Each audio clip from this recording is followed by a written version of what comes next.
My son-in-law texted, "We're done with you forever. Never contact us again." My daughter just confirmed it. I smiled and calmly replied, "No problem." Then I quietly canceled every monthly payment, $2,400 for their house and cars. Weeks later, when the bank started calling and the bills piled up, they showed up at my door, begging me to turn it all back on. Before continuing, subscribe to the channel and write in the comments what time it is in your region right now. My name is Daniel Fisher. I'm 64 years old, retired financial consultant living in Scottsdale, Arizona.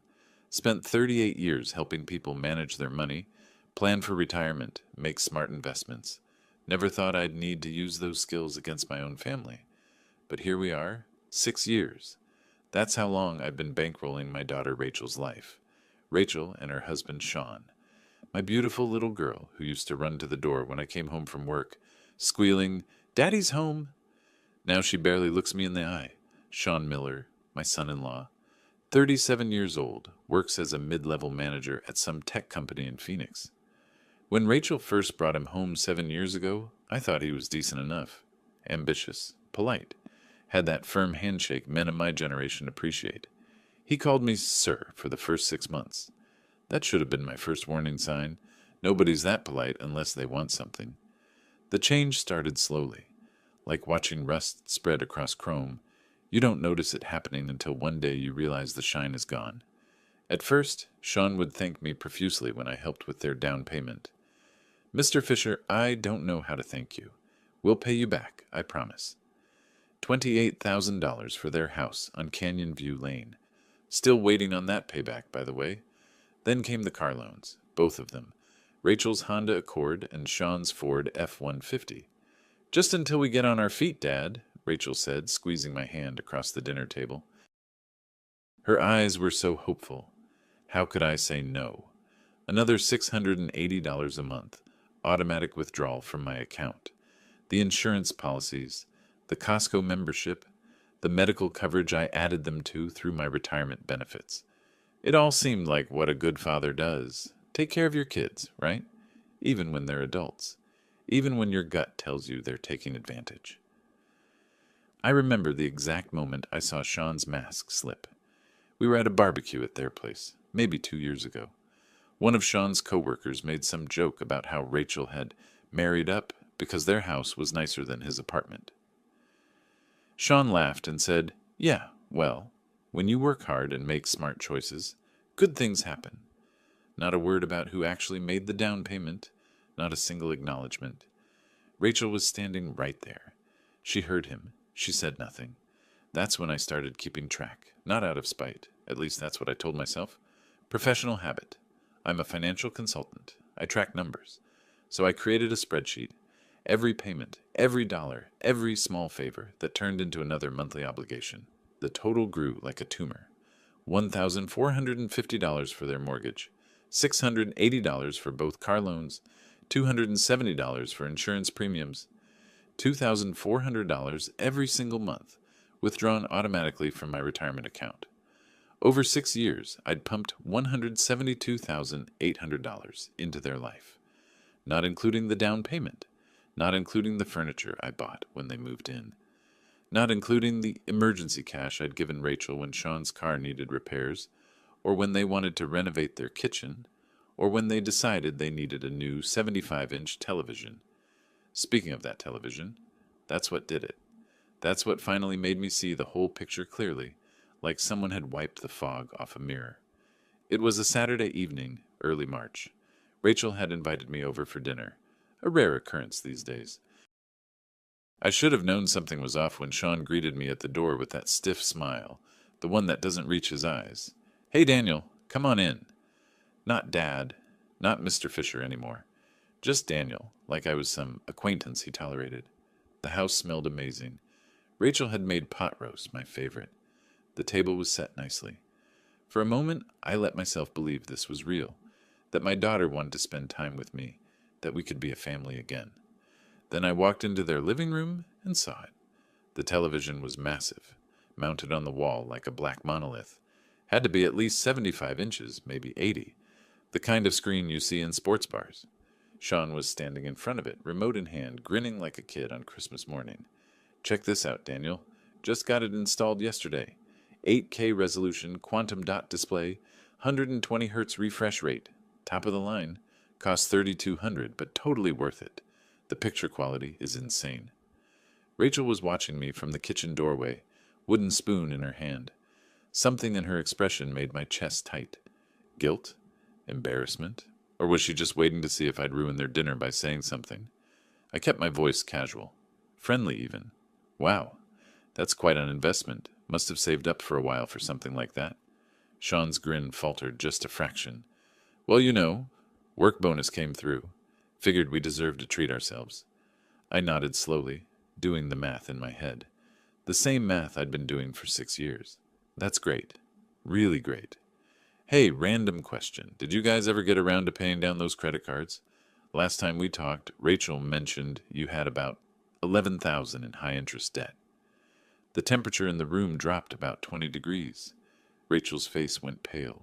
She opened her mouth, closed it, looked at Sean like a drowning person looks at a life preserver. Sean's jaw clenched. He set down the remote very carefully, very deliberately.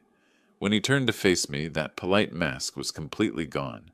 What was underneath was something cold and hard. You know what, Daniel? This is exactly the problem. This right here. Every time we try to enjoy something, every time we make a decision about our own lives, you have to stick your nose in it. You have to make it about money, about debt, about what you think we should be doing. I held up my hands. Sean, I didn't mean... Yes, you did. You absolutely meant it. You can't help yourself. You think because you help us out sometimes, that gives you the right to control every aspect of our lives, to judge our choices, to make us feel like children who can't manage their own finances. That's not fair, I said quietly. I've never tried to control you. Really? Sean's voice was rising now. Really? Because from where I'm standing, it feels like every conversation, every family dinner, every phone call from you comes with strings attached. Little comments, little digs. Did you think about this? Have you considered that? Maybe you should be more responsible with money. Rachel had started crying silently, tears running down her cheeks while she just stood there, frozen. I looked at my daughter. Rachel, is this how you feel too? She wouldn't meet my eyes, just stared at the floor and whispered, Dad, you do kind of... sometimes it feels like you don't trust us to make our own decisions. Something cracked inside my chest. Not broke, not yet. Just cracked. A hairline fracture that I knew would spread. I stood up. My pot roast sat untouched on the plate. I should go. I'm sorry I upset you both. That genuinely wasn't my intention. Sean didn't apologize, didn't walk it back. Just stood there with his arms crossed, watching me gather my jacket. Rachel followed me to the door, still crying, but she didn't ask me to stay. Dad, I'm sorry. We just need... I know, I said. You need space. I get it. I drove home in silence. Didn't turn on the radio. Just listened to the sound of my own breathing and watched the streetlights blur past. When I got back to my house on Desert Bloom Drive, I went straight to my garage. To my 1967 Ford Mustang, the restoration project I'd been working on for 3 years. I sat in the driver's seat, hands on the steering wheel, and let myself really think about what had just happened. My phone buzzed, a text from Rachel. Dad, I'm sorry about tonight. Sean's really stressed about work. Let's talk soon, okay? I didn't respond. I just sat there in the growing darkness, surrounded by tools and car parts, and the smell of motor oil, and waited to see what would happen next. I didn't have to wait long. 2 days passed, 48 hours of silence from Rachel and Sean.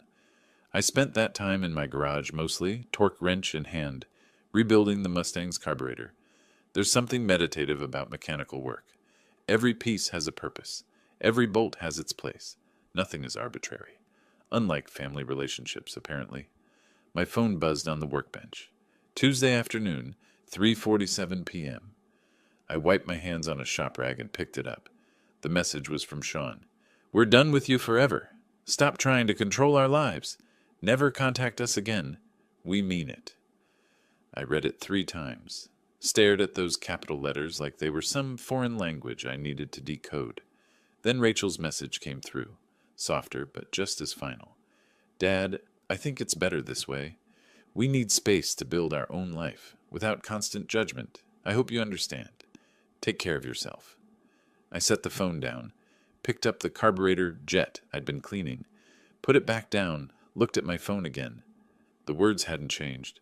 My daughter had just cut me out of her life, over a comment about a television and credit card debt. For most fathers, this would be the moment of devastation. Tears, maybe. Anger. Desperate phone calls begging for reconciliation. But I'm not most fathers. I spent 38 years as a financial consultant. I've seen every variation of financial manipulation, dependency, and entitlement that exists. I've watched clients destroy their retirement trying to bail out ungrateful children. I've seen families implode over money. I just never thought I'd be living it. I sat down on my workbench stool and did something I should have done years ago. I pulled up my banking app and really looked at the numbers. Not just the spreadsheet I kept, the actual flow of money out of my retirement account. $2,400 every single month? Like clockwork. Automatic withdrawals that I'd set up 6 years ago and never questioned. Mortgage payment to Chase Bank for 892 Canyon View Lane, $1,450.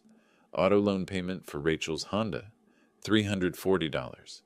Auto loan payment for Sean's F-150, $340. Insurance premiums, $270. Then there were the non-automatic expenses. The Costco membership I'd added them to, $120 annually. The family medical plan through my retirement benefits, roughly $400 per month that I hadn't even been counting. The random emergency transfers, $500 here, $800 there, $1,200 for the kitchen backsplash Rachel absolutely had to have. I pulled up my spreadsheet and started at adding. Really adding. Every email transfer, every check I'd written, every time Rachel called with a crisis and I'd opened my wallet. The number that appeared made me blink. $172,800 over 6 years, plus the $28,000 down payment I'd given them as a wedding gift. Rounded up to $200,000 even. $200,000 I'd invested in my daughter's life, her independence, her marriage to a man who just told me to never contact them again. I started laughing, couldn't help it. Not the bitter kind, more like the laugh you make when you finally understand the punchline of a joke that's been building for years. They wanted independence. They wanted to build their own life without my judgment and control. Perfect. I could give them that. My fingers hovered over my phone. Part of me, the father part, the part that still remembered 6-year-old Rachel with pigtails and scraped knees, wanted to call her, to apologize, to ask what I could do differently. But the other part of me, the part that had spent 4 decades watching people get manipulated and used, knew exactly what was happening here. Sean had convinced Rachel that my financial support came with invisible chains, that accepting help was the same as giving up autonomy. And rather than have an honest conversation about boundaries, they decided to blow up the whole relationship. Fine. I typed out my response to Sean's message. No problem. Good luck with everything. To Rachel, I wrote, I understand. I wish you both the best. Then I opened my banking app. Chase Bank Mortgage, automatic payment canceled. Honda Financial Auto Loan, automatic payment canceled. Ford Credit Auto Loan, automatic payment canceled. State Farm Insurance, automatic payment canceled. Each cancellation took about 30 seconds. Click, click, confirm. Years of financial support, erased with a few taps on a screen. I sat back and looked at what I'd done. Felt nothing. No guilt, no satisfaction. Just a strange calm, like I'd finally put down a weight I didn't realize I'd been carrying. They wanted independence. They were about to get a masterclass in it. I thought about calling my attorney, Gerald Torres, but decided against it. Not yet. This wasn't about legal maneuvering. This was simpler, much simpler. I was just a father respecting his daughter's wishes. They wanted me out of their lives. I was getting out of their finances too. Fair is fair. I went back to work on the Mustang, installed the rebuilt carburetor, torqued down the bolts, connected the fuel lines. The engine turned over on the 3rd try, rumbling to life with that beautiful vintage growl. I let it run for a few minutes, listening to the steady rhythm, feeling the vibration through the concrete floor. My phone stayed silent. No frantic calls. No, wait, we didn't mean it that way. Nothing. Good. I pulled up my calendar. Today was March 18th. Their next mortgage payment was due April 1st. Car loans due the same day. Insurance renewal on April 5th. 2 weeks until they'd start noticing something was wrong. Maybe a little longer if they weren't paying attention to their automatic payment confirmations. Sean was the type to assume everything was running smoothly until a problem literally hit him in the face. I had time. Time to make absolutely sure all my legal bases were covered. Time to document everything. Time to prepare for whatever came next. Because something would come next. I knew it with the same certainty I knew the Mustang's engine would fire up every time I turned the key. Sean and Rachel lived beyond their means. Their combined take-home pay was maybe $6,800 a month, and with my support withdrawn, they'd be in the red by at least $2,000 every single month. They'd figure it out eventually, and when they did, well, that would be interesting. I closed the garage door, walked back into my house, and poured myself 2 fingers of bourbon. Sat in my leather chair by the window, looking out at the desert sunset painting the sky orange and purple. My phone buzzed one more time. Rachel again. I know this is hard, Dad, but it's the right thing. We need to stand on our own feet. I smiled and took a sip of bourbon. You're about to get exactly what you asked for, sweetheart, I murmured to the empty room. Let's see how well you stand. The next morning I called Gerald Torres. Not because we were friends, we weren't. But his law firm had handled some estate planning for a few of my former clients, and they'd all spoken highly of him. I needed someone who specialized in family law and financial matters. Someone who could tell me exactly where the legal boundaries were. His office was downtown Phoenix, a sleek glass building on Monroe Street. The receptionist led me to a conference room with a view of the city sprawling out toward the mountains. Torres walked in 5 minutes later, a man in his early 50s, salt and pepper hair, expensive suit that actually fit properly. He shook my hand with the grip of someone who worked out regularly. Mr. Fisher, your message said this was about family financial support? I laid it out for him, all of it. The 6 years of payments, the $172,800 total, the text messages cutting me off, my cancellation of all automatic transfers. I showed him my spreadsheet, my bank statements, every piece of documentation I had. Torres listened without interrupting. When I finished, he sat back in his chair and steepled his fingers. Let me make sure I understand. You've been making voluntary payments on behalf of your adult daughter and son-in-law. No written agreement, no promissory notes, no contracts of any kind. Correct. And they're both employed adults with no disabilities or conditions that would legally obligate you to support them. Rachel's 34, Sean's 37, both working full-time, perfectly healthy. Torres nodded slowly. Then legally, Mr. Fisher, you have zero obligation to continue these payments. They were gifts, voluntary contributions. You can stop them anytime for any reason or no reason at all. Something in my chest loosened.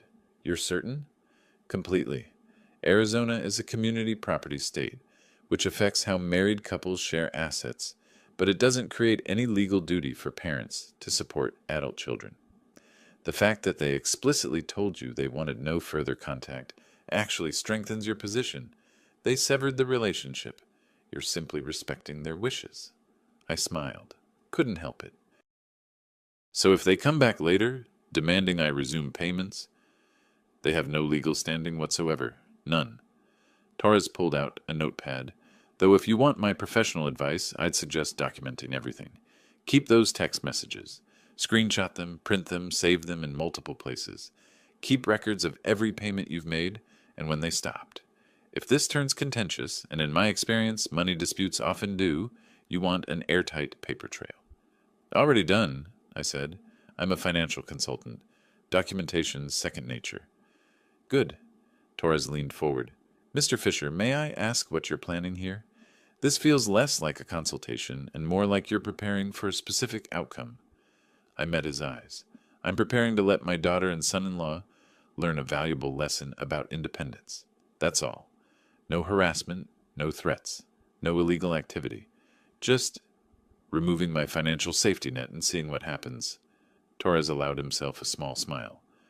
Well, from a legal standpoint, that's entirely within your rights. Just remember, if they do come back, if they ask for help, any agreement you make going forward should be in writing. Clear terms, clear expectations. Noted. I left his office feeling lighter than I had in days. Everything I'd done was legal. More than legal. It was completely justified. They'd cut me off. I was simply honoring their decision. That afternoon, I tackled the rest of the loose ends. I called my insurance company and removed Rachel and Sean from my family medical plan. The representative was sympathetic when I explained my daughter was getting her own coverage through her employer. Now, no questions asked. Savings, $400 per month. Then I logged into Costco's website and removed them from my membership. That felt petty almost. But it was also $120 annually they could pay for themselves if they wanted bulk toilet paper and discount gasoline. I went through my bank statements line by line, looking for any other automatic payments or subscriptions I might have forgotten. Found one, a $15 monthly charge for a streaming service Sean had asked me to add to my account, just temporarily, 3 years ago. Canceled. By evening, I'd severed every financial connection except one, the mortgage payment, car loans, and insurance that I'd already canceled. Those were the big ones. Those were the ones that would matter. I stood in my kitchen looking at my phone, half expecting a call. Surely someone at the bank would have notified them by now that the automatic payments had stopped. Surely they'd seen the confirmation emails. Nothing. Either they hadn't checked their email, or they'd seen it and assumed it was some kind of error they'd deal with later. Sean struck me as the type who'd ignore a problem until it became a crisis, especially if acknowledging it meant admitting how dependent they'd been on me. I went out to the garage. The Mustang was coming along beautifully. I'd replaced most of the engine components, rebuilt the transmission, restored the interior.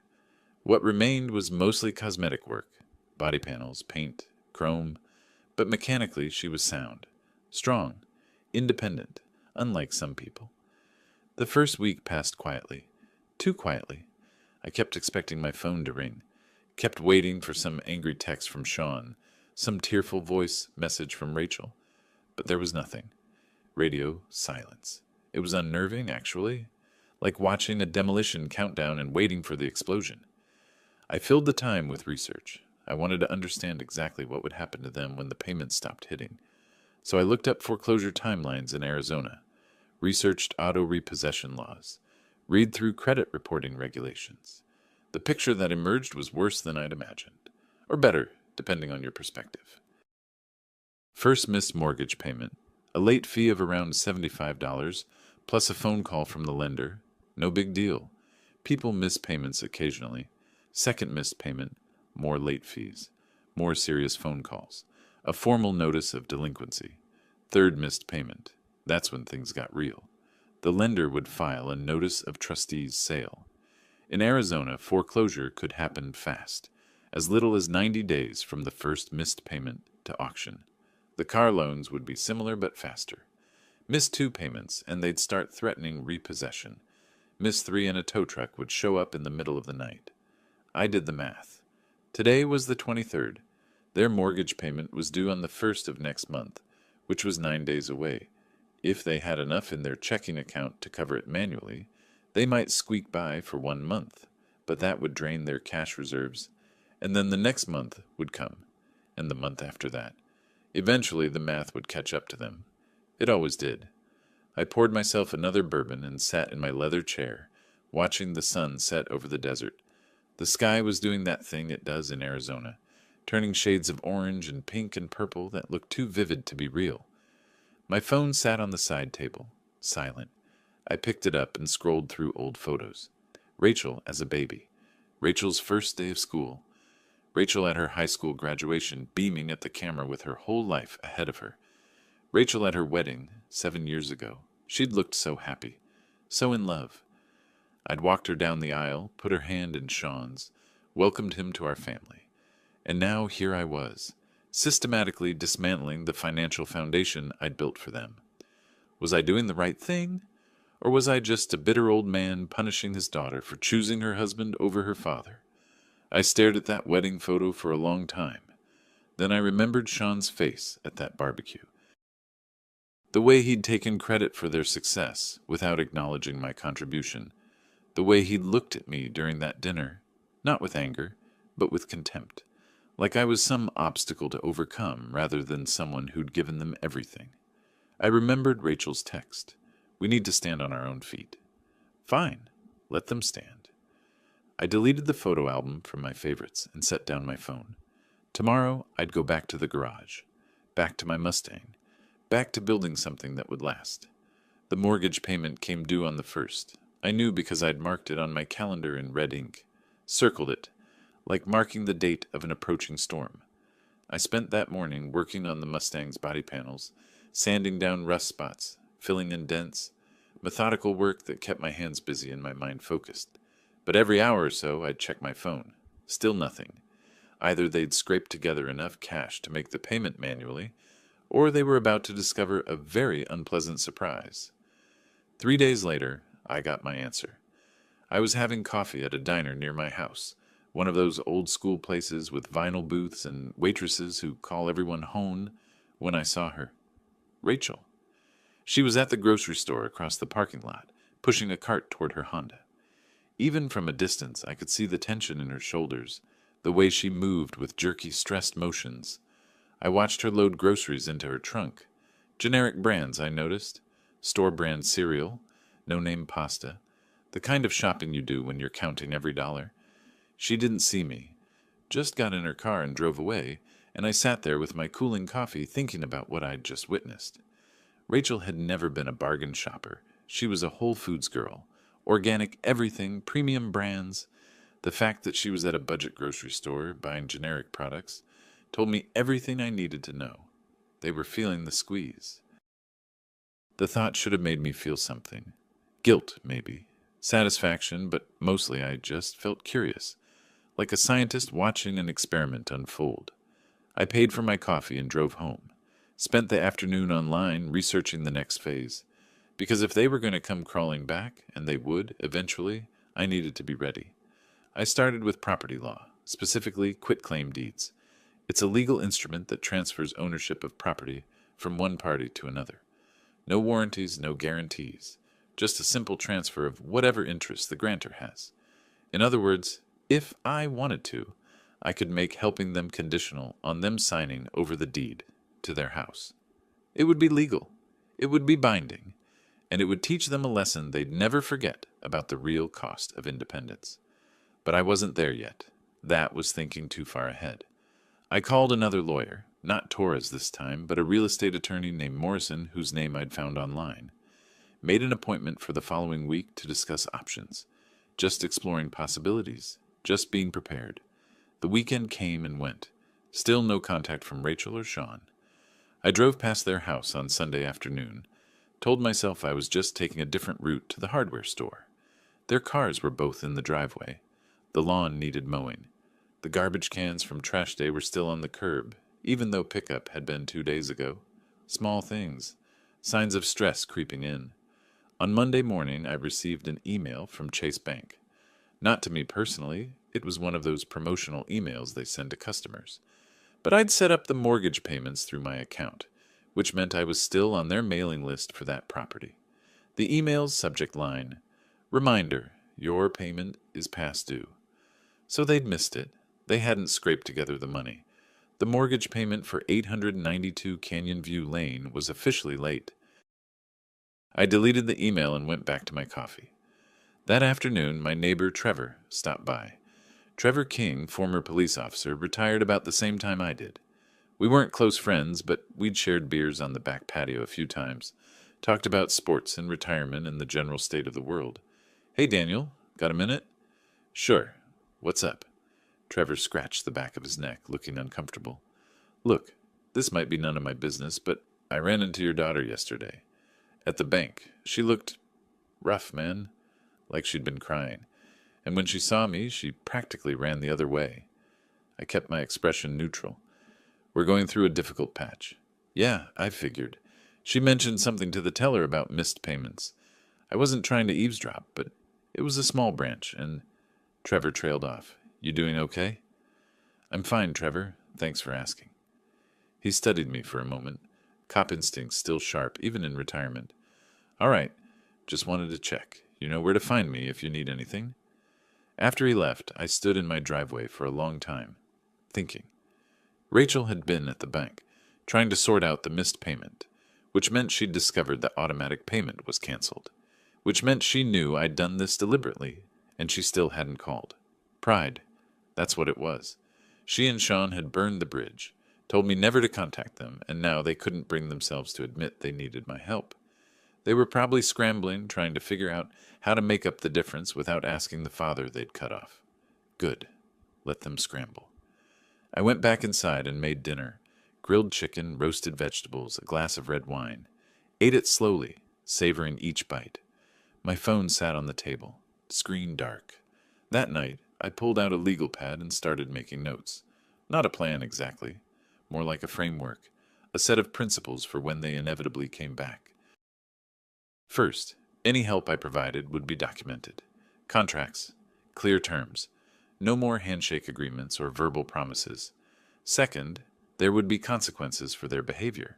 Not punitive, I'm not vindictive, but educational. They needed to understand that actions have results. Third, the power dynamic would shift. I was done being the desperate father begging for scraps of attention. If they wanted my help, they'd ask for it properly, with humility, with honesty. I looked at my notes and felt something shift inside me. For 6 years I'd been reactive, responding to their requests, opening my wallet whenever they called, playing the role of the generous but slightly pathetic father who couldn't say no. That version of me was gone. The man who remained was someone different, someone who understood that love doesn't mean being a doormat, that helping someone sometimes means letting them fall. I folded up the legal pad and put it in my desk drawer next to the folder containing all my financial documentation. Everything organized, everything ready. They'd broken the relationship. They'd demanded independence. And when they came back, because they would come back, I'd give them a choice. Learn the lesson and rebuild on honest terms, or face the consequences alone. Either way, I'd be fine. The Mustang didn't need them. My retirement didn't need them. My life didn't need them. But they needed me. They just didn't know how much yet. I smiled at that thought, poured another glass of wine, and waited for the inevitable to unfold. Another month crawled by. May turned into June, and Arizona heat settled over Scottsdale like a blanket. I kept working on the Mustang. The bodywork was nearly complete. I'd stripped the old paint, fixed every dent, welded patches where rust had eaten through the quarter panels. Now she was in primer, waiting for the final paint job. I'd chosen the color weeks ago.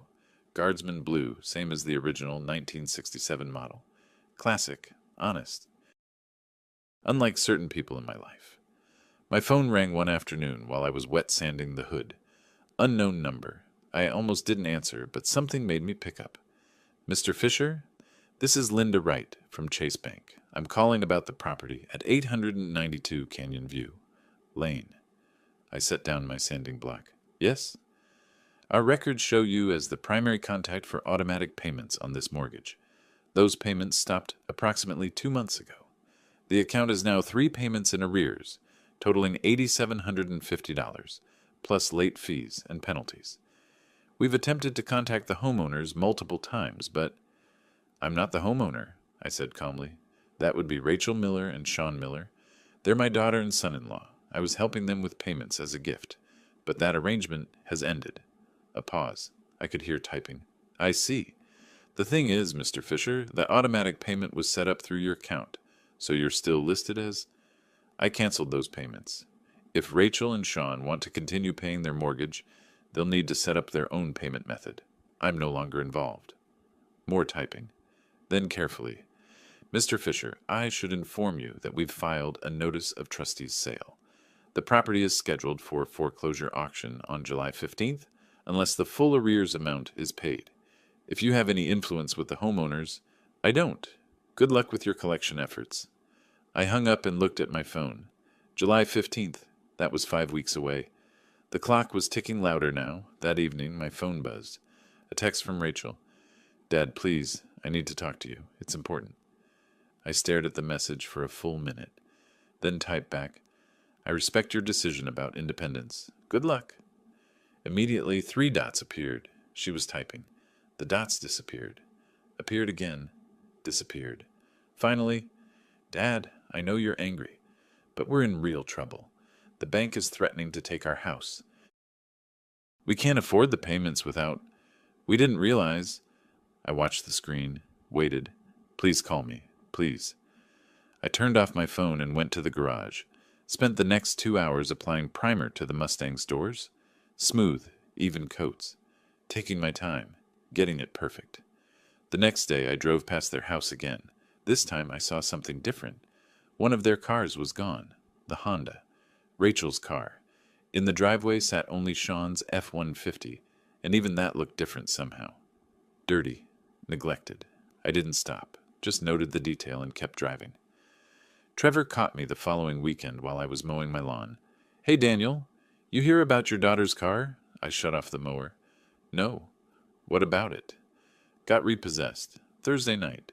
Tow truck came around 11 p.m. Whole neighborhood heard the commotion.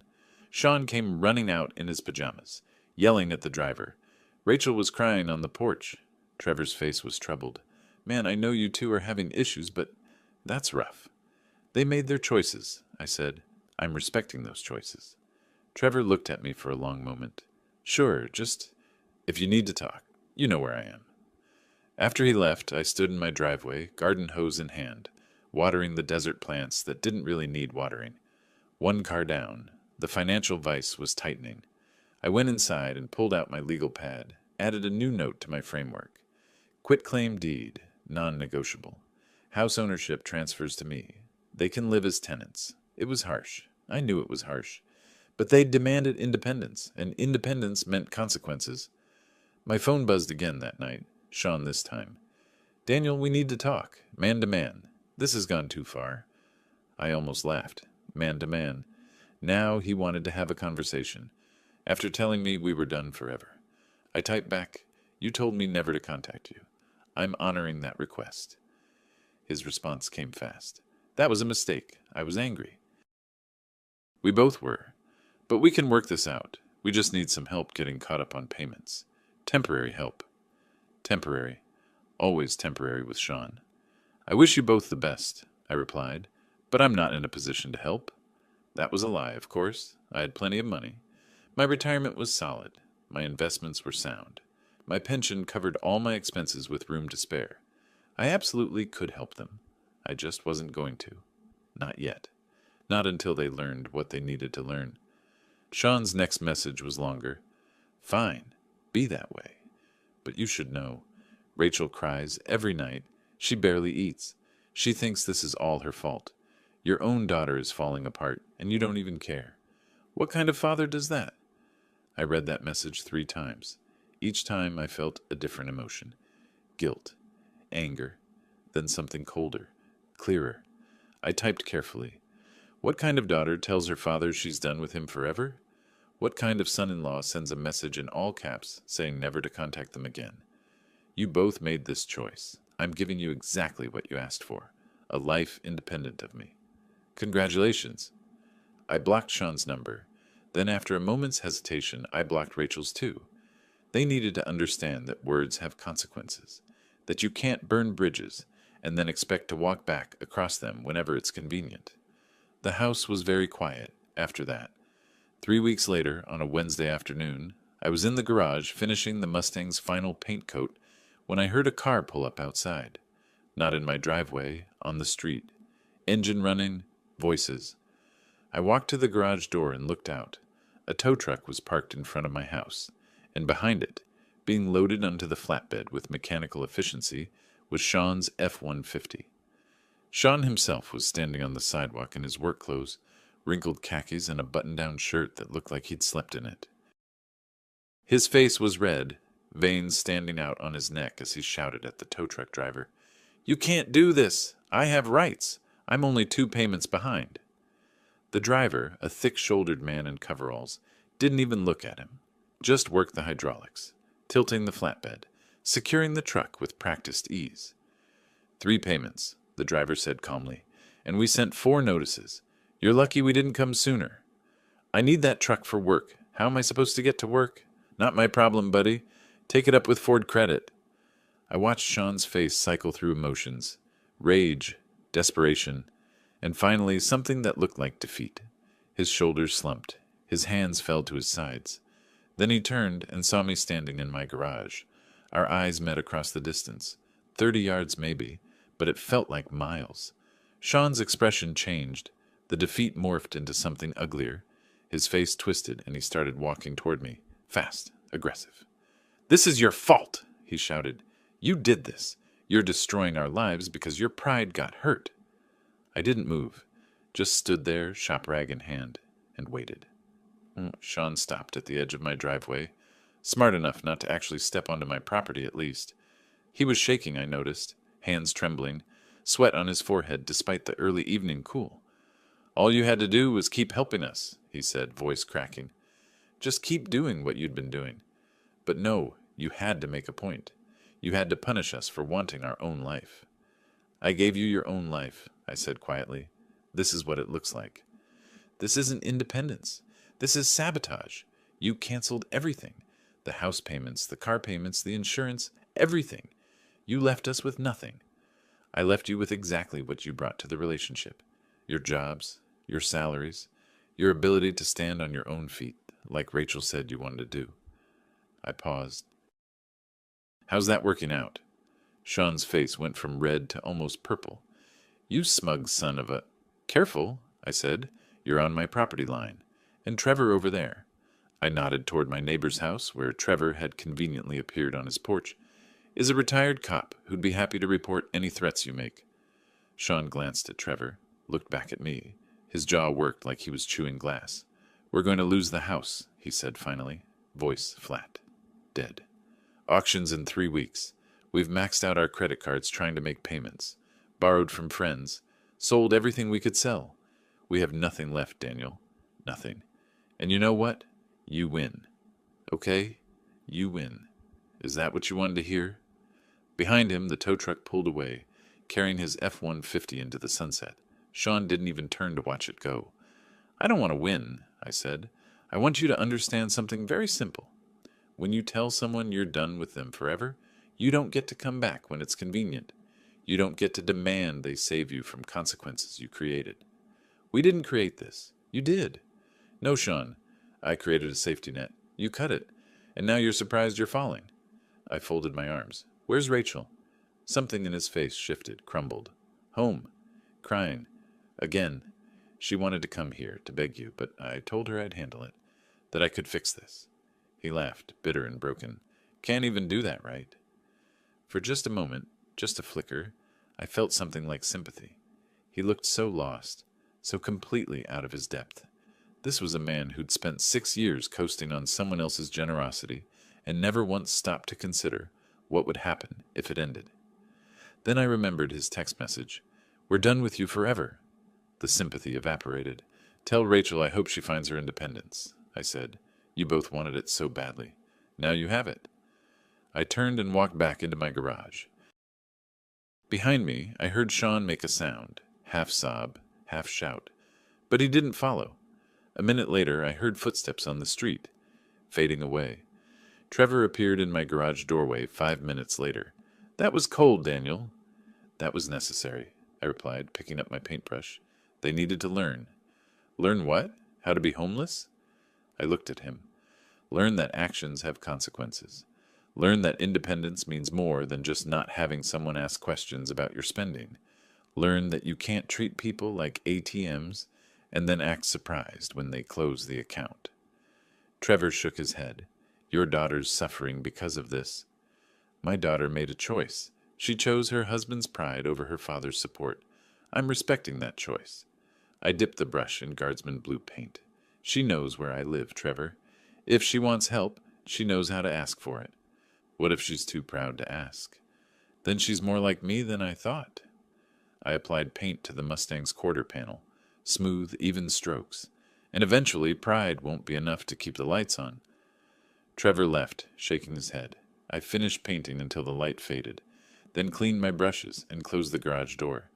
Inside my house, I poured bourbon and sat in my leather chair, pulled out my phone and unblocked Rachel's number, just in case. The phone stayed silent for 2 hours.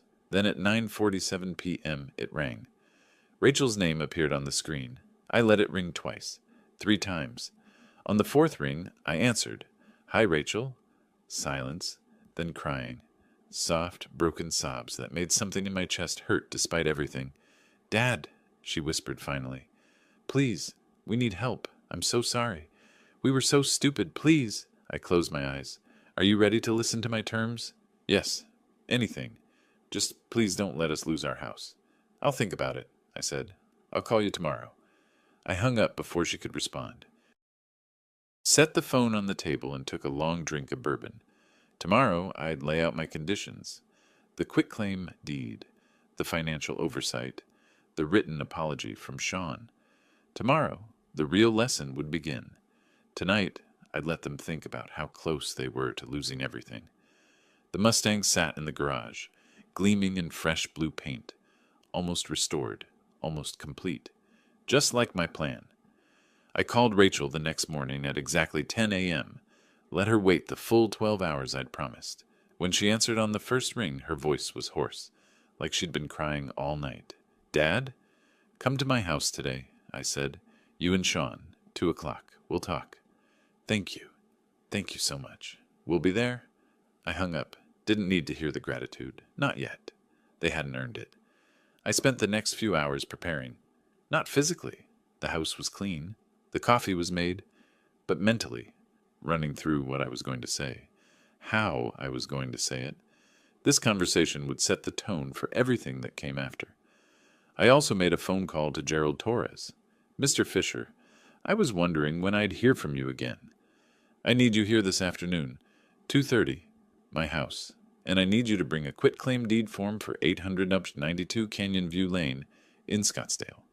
A pause. "Your daughter's house." "My daughter's former house," I corrected. "If she agrees to my terms." "Understood. I'll be there." At 1:55, a car pulled into my driveway. Not their Honda, that was gone. Not Sean's truck, also gone. A beat-up Toyota Corolla that I didn't recognize. Borrowed from a friend, probably. Or maybe a rental they couldn't afford. I watched from the window as they got out. Rachel looked like she'd aged 5 years and 4 months. Dark circles under her eyes. Hair pulled back in a messy ponytail. Clothes that hung loose on her frame. She'd lost weight. Sean was worse. Unshaven, rumpled shirt. The kind of exhausted that comes from not sleeping, not eating right, stress grinding you down day after day. "Good." I opened the door before they could knock. "Come in." They followed me into the living room like prisoners walking to sentencing. Rachel's eyes were already wet. Sean wouldn't meet my gaze. I gestured to the couch. "Sit." They sat. I remained standing.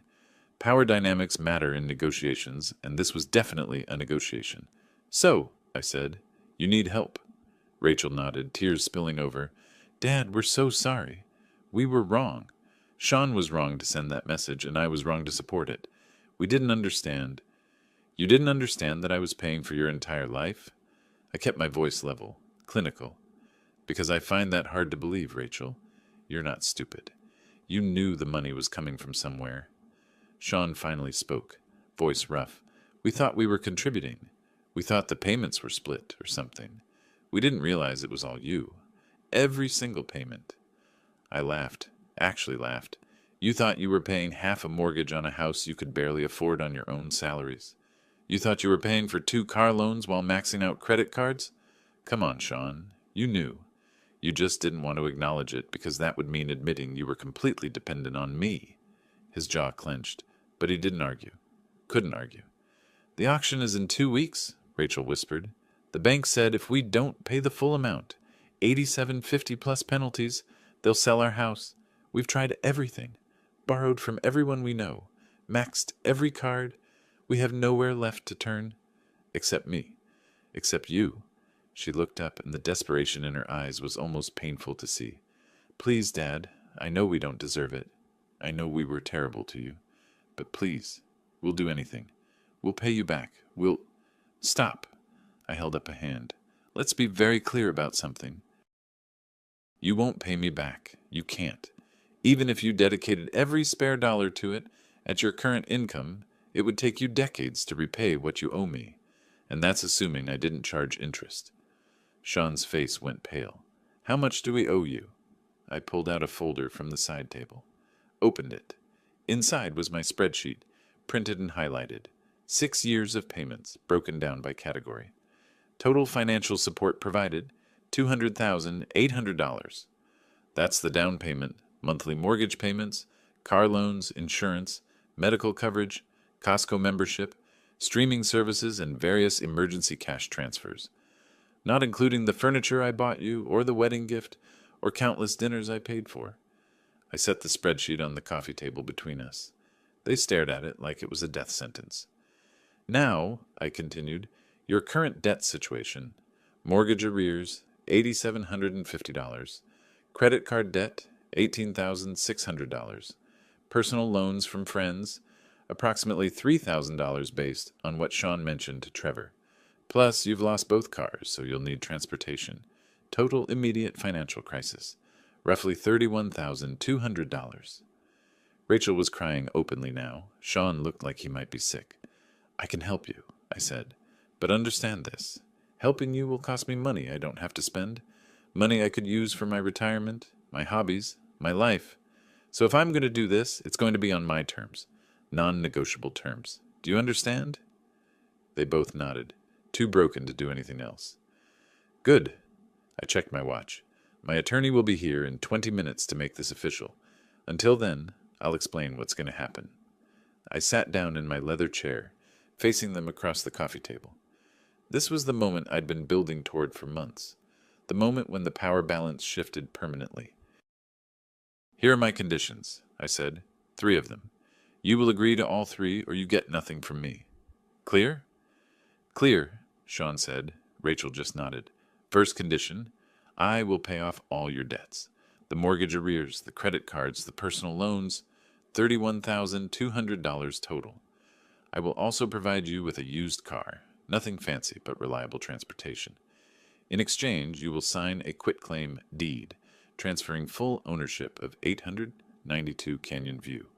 Lane to me. The house becomes mine. You will live there as tenants, paying me $800 per month in rent. That's roughly half what your mortgage payment was, so it's generous. But the house is mine. If you ever want to leave, you leave. The property stays with me. Sean's hands were shaking. Rachel looked like she'd been slapped. Second condition, I continued.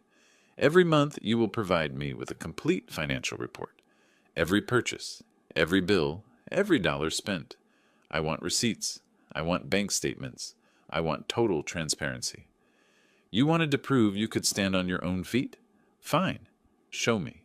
Prove you can manage money responsibly. This continues for a minimum of 2 years. If you refuse or fail to comply, the rent goes up to market rate, about $1,500 a month, and I reserve the right to evict you with 60 days' notice. That's... Sean started, then stopped. What could he say? That it was invasive? Controlling? Yeah, that was exactly the point. Third condition. I looked directly at Sean. You will write a formal letter of acknowledgement and apology. In this letter, you will detail every payment I made on your behalf over the past 6 years. You will acknowledge that without my financial support, you would not have been able to afford your house, your cars, or your lifestyle. You will apologize for the disrespect you showed me, specifically referencing the text message where you told me we were done forever. This letter will be witnessed and signed in the presence of my attorney, Gerald Torres, and my neighbor, Trevor King. I will keep this document. It's insurance against future misunderstandings. The room was absolutely silent. Sean's face had gone from pale to red. His fists were clenched. I could see him struggling, pride warring with desperation. He wanted to tell me to go to hell, wanted to walk out. But he couldn't, because without me, they'd be homeless in 2 weeks. Those are my terms, I said. Take them or leave them. Rachel grabbed Sean's arm. We'll take them, she said quickly. Right, Sean, we'll take them. Sean looked at her, looked at me, and something in him broke. His shoulders slumped. His head dropped. "Yeah," he said, voice barely audible. "We'll take them." I smiled. Not warmly, but with satisfaction. Smart choice. The doorbell rang. Right on schedule. I stood and walked to the door. Gerald Torres stood on my porch, briefcase in hand. "Mr. Fisher? Ready to proceed?" "Come in, Gerald," I said. "Let's make this official." Gerald Torres set his briefcase on my dining room table and pulled out a stack of documents. He was all business, but I caught the slight raise of his eyebrow when he saw Rachel and Sean huddled on my couch like defendants awaiting verdict. "Mr. Miller, Mrs. Miller," he said formally. "I'm Gerald Torres, Mr. Fisher's attorney. I understand you're here to negotiate terms of financial assistance." Sean just nodded. Rachel said, "Yes, sir." Torres pulled out the quitclaim deed first, the most important document, the one that would transfer legal ownership of their house to me. "This is a quitclaim deed for the property at 892 Canyon View Lane, Scottsdale, Arizona, currently in the names of Rachel Miller and Sean Miller. By signing this document, you transfer all ownership interest to Daniel Fisher. Do you understand what this means?" "We understand," Rachel whispered. "You understand that you will no longer own this property? That Mr. Fisher will be the legal owner and you will be tenants?" "Yes." Torres looked at Sean. "Mr. Miller, I need verbal confirmation from both of you." Sean's jaw worked. I could see the war happening behind his eyes. This was the moment, the point of no return. Once he signed that deed, he'd be admitting, legally, officially, that he couldn't provide for his own family, that he needed me, that all his talk about independence had been exactly that. Just talk. "Mr. Miller?" Torres prompted again. "I understand," Sean finally said. The words sounded like they were being dragged out of him with pliers. "Good." Torres slid the document across the table. "I'll need both signatures, here, here, and here. I'll notarize them." Rachel signed first. Her hand trembled so badly she could barely hold the pen, but she signed. Then she pushed the document to Sean. He stared at it for a long moment. I watched his face cycle through emotions. Anger, shame, resignation. Finally, he picked up the pen and signed. 3 signatures, quick, like ripping off a bandage. Torres notarized each signature with professional efficiency, then slid the completed deed back into his briefcase. "That's done," he said. "Mr. Fisher, the property is now legally yours. I'll file this with the county recorder's office on Monday." I felt a surge of something I hadn't expected. Not triumph, exactly. More like closure. The house they'd been so proud of, the house I'd paid for, was now officially mine. They'd tried to cut me out of their lives, and in doing so, they'd lost the thing they valued most. The irony wasn't lost on me. "Next item," Torres said, pulling out another document. "Rental agreement, standard terms. $800 monthly rent, due on the 1st of each month. 60-day notice required for termination by either party. Mr. and Mrs. Miller, you'll both need to sign as tenants." They signed that too. Faster this time. They knew resistance was pointless. Then Torres produced a blank piece of paper and a pen, setting them in front of Sean. "And now, Mr. Miller, I understand you need to write a letter of acknowledgement and apology. Mr. Fisher has outlined the requirements. You can write it here, in front of witnesses." Sean looked at the blank page like it was a snake. "Right now?" "Yes," I said. "Right now. Torres is here. Trevor will be here in," I checked my watch, "5 minutes. You write the letter, they witness it, and we're done." "What exactly do you want me to say?" His voice was tight, controlled, barely holding back rage. I pulled out my phone and read from my notes. "I want you to acknowledge every major payment I made. The down payment, the monthly mortgage payments, the car loans, the insurance. I want you to acknowledge that without my support, you couldn't have afforded your lifestyle. And I want you to apologize specifically for telling me we were done forever and never to contact you again. Include the date you sent that message. You want me to humiliate myself. I want you to tell the truth." I met his eyes. Is it humiliating? Maybe. But it's also accurate, every word of it. Sean grabbed the pen. For a second I thought he might throw it at me. Instead, he pulled the paper closer and started writing. Fast, angry strokes. The pen pressed so hard it nearly tore the paper. Rachel watched him, tears still streaming down her face. She reached over and touched his arm, but he shook her off. Too angry? Too broken? The doorbell rang again. I answered it to find Trevor standing there, looking confused. "Daniel, you said you needed me." "Come in, Trevor. I need you to witness something." I led him to the dining room. He took in the scene, Torres with his briefcase, Rachel crying, Sean writing furiously, and his expression shifted from confusion to understanding. "What's going on here?" "Justice," I said simply. "Sean's writing a letter acknowledging the financial support I provided it over the years. I need you and Gerald to witness his signature." Trevor looked uncomfortable. "Daniel, I'm not sure I should be involved in—" "Please, Trevor, as a favor. You're a neutral party. You saw what happened with the cars. You know what's been going on.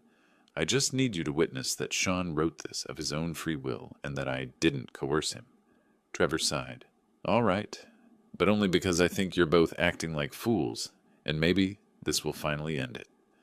Sean finished writing and shoved the paper across the table. "There. Happy?"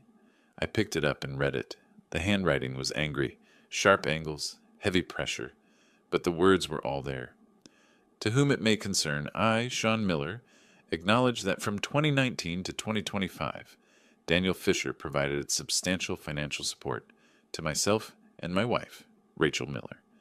This support included a $28,000 down payment for our house at 892 Canyon View Lane, monthly mortgage payments of $1,450, monthly car loan payments totaling $680, monthly insurance premiums of $270, and various other expenses including medical coverage, memberships, and emergency cash.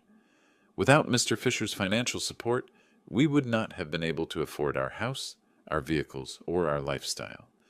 I acknowledge that we were completely dependent on his generosity.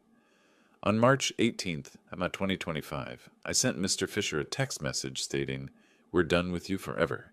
Stop trying to control our lives. Never contact us again.' This message was disrespectful, ungrateful, and wrong. I apologize for sending it and for the pain it caused. I recognize that the financial crisis my family now faces is a direct result of losing Mr. Fisher's support that we took for granted and failed to appreciate.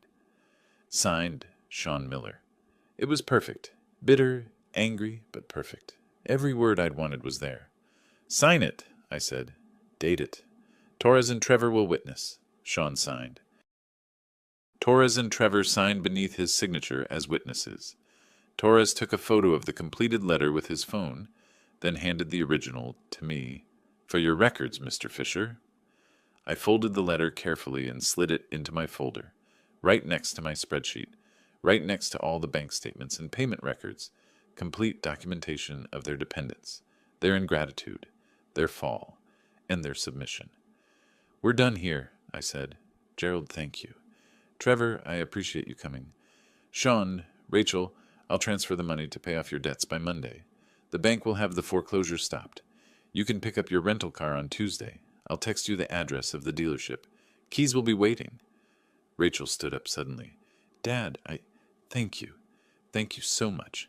I know we don't deserve—" "You don't," I interrupted. "But you're my daughter. And despite everything, I don't want to see you homeless. So I'm helping. On my terms." She nodded, wiping her eyes. Sean stood too. He looked at me with an expression I couldn't quite read. Hatred? Respect? Maybe both. "I won't forget this," he said quietly. "I'm counting on it," I replied. They left. Torres and Trevor followed shortly after, and I stood alone in my living room, holding the folder that contained their signed surrender. I'd done it, taken everything they'd valued, made them acknowledge their dependence, and restructured the relationship entirely on my terms. They wanted independence. I'd shown them what it actually cost, and now they'd spend years proving they could handle it, under my watchful eye, in my house, following my rules. The Mustang was almost finished, just needed the final polish, the chrome installed, the interior detailed, just like this situation. Almost complete, almost perfect. I poured myself a bourbon and raised the glass to the empty room. "To lessons learned," I said, and I smiled.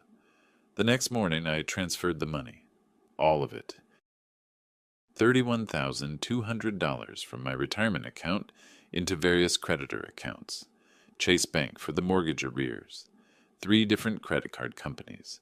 2 personal loan recipients, whose names Sean had given me. Each transaction came with a note. Payment on behalf of Sean and Rachel Miller. Account satisfied in full. By Monday afternoon, the foreclosure was officially canceled. I received the confirmation email from Chase while I was installing the chrome trim on the Mustang's grille. The auction date was removed from the calendar. The notice of trustees' sale withdrawn. Their house, my house now, was safe. On Tuesday, I drove to a used car dealership in Mesa, paid $4,800 cash for a 2015 Toyota Camry with 87,000 miles. Nothing fancy. Gray, reliable, economical, perfect for people learning to live within their means. I left the keys with the sales manager and texted Rachel the address. "Your transportation is ready. Ask for Mike. Keys are in his office." Her response came immediately. "Thank you, Dad. We'll pick it up this afternoon." No effusive gratitude, no excessive apologies. Just acknowledgement. Good. They were learning. The quitclaim deed was filed with the Maricopa County Recorder's Office on Wednesday. I received the official stamped copy in the mail that Friday. The property at 892 Canyon View Lane, Scottsdale, Arizona, was now legally and irrevocably mine. I hung the deed on my garage wall, right next to my toolbox, a reminder of what happens when people mistake generosity for weakness. The first financial report arrived the following Monday. Rachel emailed it, a detailed Excel spreadsheet, with every expense categorized and documented. Rent, utilities, groceries, gas, personal items, every receipt scanned and attached. I reviewed it carefully. They'd spent $2,847 that month. Rent to me was $800. Utilities $340. Groceries $520. Gas $187. Everything else was minimal. No restaurant meals, no entertainment subscriptions. No impulse purchases. They were living like they should have been living all along. I sent back a one-word response. Approved. The second month's report was similar. Third month, even leaner. I could see them cutting expenses, learning to budget, making every dollar count. The kind of financial discipline they'd never needed before because I'd always been there to catch them when they fell. Not anymore. 2 months after our agreement, I drove to their house, my house, for the first time since the foreclosure scare. I'd texted ahead. Need to inspect the property. Tomorrow, 2 p.m. Rachel's response was immediate. Of course, we'll make sure everything's clean. I pulled into the driveway at exactly 2 o'clock. The lawn was mowed. The garbage cans were stored properly. The exterior looked maintained. Good start. Rachel answered the door. She'd gained back some weight, I noticed. Not much, but enough that she didn't look quite so gaunt. Her eyes were clearer, less desperate. "Hi, Dad. Come in." The inside was spotless. Furniture arranged neatly. Floors vacuumed. Kitchen clean. That absurd 75-inch television was gone. Sold, probably to help with expenses. Replaced with a modest 40-inch model that looked second-hand. Sean appeared from the hallway. Still looked tired, but not broken anymore. More like someone who'd been running a marathon and was finally finding his pace. "Daniel." He nodded. Not warm, but respectful. "Place looks good, right?" I walked through slowly, checking everything. Water heater, HVAC filters, windows, plumbing, all maintained properly. They were taking care of my investment. "It's acceptable?" I said. "Keep it this way." "We will." Sean's jaw was tight, but he held my gaze. We're trying to do better, with everything." I looked at him, really looked at him. The arrogance was gone. The entitlement was gone. What remained was something harder, more grounded. "I can see that," I said. Rachel appeared with a folder. "This month's report. I know it's not due until Monday, but I have it ready." I took it, but didn't open it. "How's work, Sean?" He blinked, surprised by the personal question. "Better. I got a small raise, 3%. It's not much, but..."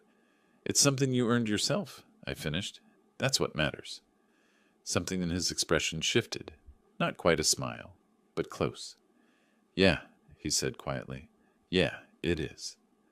I left 15 minutes later with the inspection complete and the monthly report in hand. Driving home, I felt something I hadn't expected. Not satisfaction exactly, more like closure. The anger that had burned for months was gone. What remained was just the facts. They'd betrayed my trust. I'd removed my support. They'd crashed.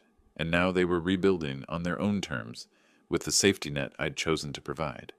Not the relationship we'd had before, but maybe something more honest. The Mustang was nearly complete. I'd finished all the mechanical work, all the body work, all the paint. What remained was just the final detailing. Polish the chrome, clean the interior, install the new carpets. I spent the next 2 weeks working on those final touches. Every evening after dinner, I'd go to the garage and work until the light faded, polishing, cleaning, perfecting. And then one evening in early September, I stepped back and looked at what I'd created. The 1967 Ford Mustang stood gleaming under the garage lights. Guardsman blue paint, mirror bright, chrome that caught every reflection, interior restored to factory specification, engine purring like a satisfied cat. 3 years of work, patience, attention to detail, taking something broken and making it whole again. I ran my hand along the hood and felt something settle in my chest. Complete. I pulled out my phone and sent a text to Rachel. Come by this weekend, Saturday noon. Bring Jean. We'll have lunch. Her response came fast. We'd love that. Thank you, Dad. Saturday arrived clear and hot. Typical Arizona summer. I set up my patio table with hamburgers ready for the grill, potato salad in the fridge, cold drinks in the cooler. Nothing fancy, just family. They arrived at exactly noon in the gray Camry, both dressed casually but neat.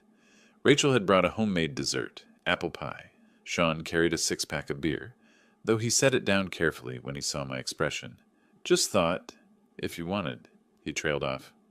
We're good, I said, gesturing to the cooler. I've got drinks covered. We didn't talk about the house, didn't talk about the money, didn't talk about the past 4 months of financial reports and rent payments and lessons learned. Instead, we talked about small things. Rachel's job, Sean's raise, the Camry's gas mileage, the weather, normal things, family things. After lunch, Sean asked the question I'd been waiting for. So, the Mustang. I saw it in the garage. Is it finished? I stood up. Come see. I led them to the garage and hit the button to raise the door. Sunlight flooded in, catching the Guardsman blue paint and making it glow like liquid sapphire. Rachel gasped. Actually gasped. Dad, it's beautiful! Sean walked around it slowly, taking in every detail. The chrome bumpers, the restored interior, the engine visible through the open hood.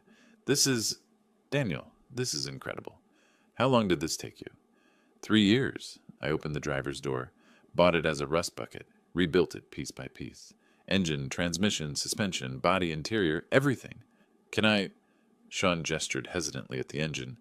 I nodded. He leaned in, examining the carburetor, the air filter, the valve covers. I watched his face change as he recognized the quality of the work. You did all this yourself? Every bolt, every weld, every coat of paint. I ran my hand along the fender, took patience, took discipline, took refusing to cut corners even when it would have been easier. The parallel wasn't subtle. Sean caught it immediately. His expression shifted. Understanding, maybe a little shame, but also something like respect. It's perfect, he said quietly. Not perfect, but honest. Everything you see is real. No shortcuts, no borrowed time. I closed the hood gently. That's what makes it valuable. Rachel was crying silently, and I realized she understood too. The Mustang wasn't just a car. It was a metaphor for everything that had happened between us. Something broken, neglected, taken for granted, and then rebuilt, slowly, painfully, into something stronger. Want to see it run? I asked. I climbed into the driver's seat, turned the key. The engine caught immediately. That beautiful rumble of a V8 that's been properly maintained and lovingly restored. I let it idle for a moment, then revved it gently. The sound echoed through the garage like thunder, Sean's face lit up. That is one sweet sound. I shut it off and climbed out. The three of us stood there in my garage, looking at the Mustang, and for the first time in months, the silence between us wasn't uncomfortable. "Listen," Sean said suddenly. "I know I can't take back what I said. That text message. The way I treated you. But I want you to know, I get it now. What you were trying to teach us. We weren't standing on our own feet. We were standing on yours and pretending it was ours." I looked at him, waited.